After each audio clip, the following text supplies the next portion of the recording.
తెలిసిన దానికి యాంటీడోట్ ఇచ్చారంట. యాంటీడోట్ లక్షల రూపాయలు ఖర్చు పెట్టి తీసుకుని వచ్చారు.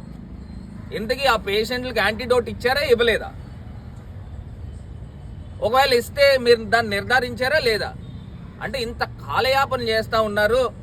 ఇమీడియట్గా గవర్నమెంట్ని డిమాండ్ చేస్తూ ఉన్నాం, మీరు ఆ ఫారెన్సిక్ ల్యాబొరేటరీకి, నేషనల్ ఫారెన్సిక్ ల్యాబొరేటరీకి తెప్పించిన రిపోర్ట్స్ 10 రోజులు దాటుతూ ఉంది.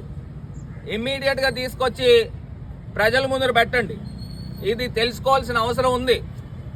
కనీసం ఆ కుటుంబ సభ్యులకైనా కూడా తెలియాలి కదా, ఏ పాలు తాగి అందులో ఏం కలిసింది వాళ్ళకి తెలియాలి కదా. నిజంగా వెంటిలేటర్ పైన ఉన్న వాళ్ళ యొక్క స్టేటస్ కూడా ప్రభుత్వం ఇమ్మీడియట్గా బయట పెట్టండి.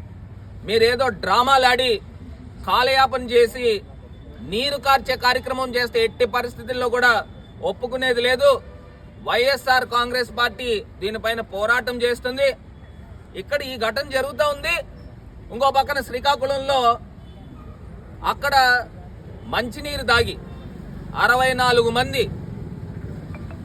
వాళ్ళు సీరియస్గా డయేరియాతో బాధపడుతూ ఉన్నారు.